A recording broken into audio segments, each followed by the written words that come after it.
Last part में हमने देखा था कि नाभी ने खुद इनिशिएटिव लेके फुजायान को किस कर लिया। इस इंटेंस किस के बाद नाभी से कोई कांटेक्ट नहीं किया। नाभी बार बार अपने और फुजायान के रिलेशन के बारे में सोचती रही। वह फुजायान के कांटेक्ट का इंतजार करती रही, लेकिन कुछ हुआ नहीं। वो सोचती रही कि क्या वो बस उसके लिए एक ऑप्शन है।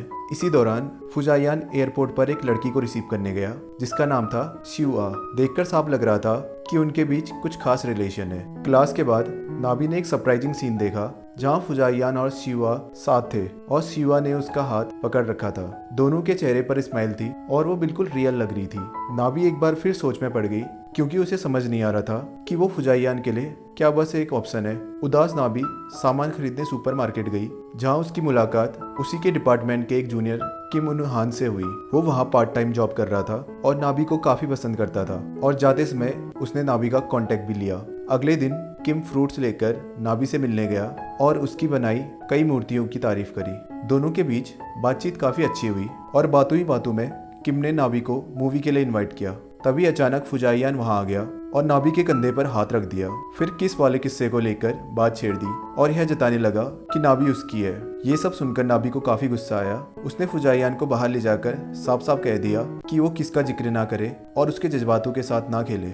इसके बाद नाभी ने किम के साथ मूवी डेट के लिए हाँ कह दी। उस दिन दोनों का टाइम काफी अच्छा बीता। किम दिखने में भले ही फुजायान जितना हैंडसम ना हो, लेकिन उसकी सच्चाई ने नाभी का दिल जीत लिया। अगले ही दिन किम ने नाभी को फ्ली मार्केट में चलने को कहा। तभी एक लड़की आई और किम का हाथ पकड़ लिया और नाभी से पूछा, तुम दोनों का रिश्ता क्या है? किम ने जवाब दिया, ये तो मेरी सीनियर है। और ये सुनकर नाभी बहुत शर्मिंदा हो गई। लड़की वहां से चली गई और किम ने सफाई दी कि वह उसकी एक्स गर्लफ्रेंड थी।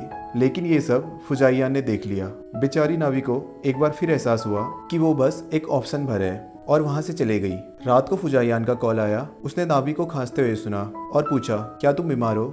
नाभी कुछ जवाब देने ही वाली थी कि उसका फोन बंद हो गया।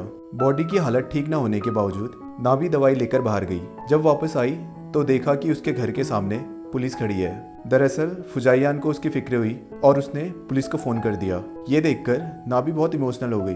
रात हो चुकी थी और फुजायान ने बीमार नाभी के साथ पूरी रात गुजारी। अगली सुबह दोनों ने एक दूसरे को गले लगाया और किस किया। फिर दोनों के बीच फिर से नजदीकियां बढ़ गई। नाभी और फुजायान एक डार्क और काफी कॉम्प्लेक्स लव स्टोरी की ओर बढ़ने वाले थे। इसके आगे की स्टोरी को देखने के लिए चैनल को सब्सक्राइब करिएगा और stay tuned for next video.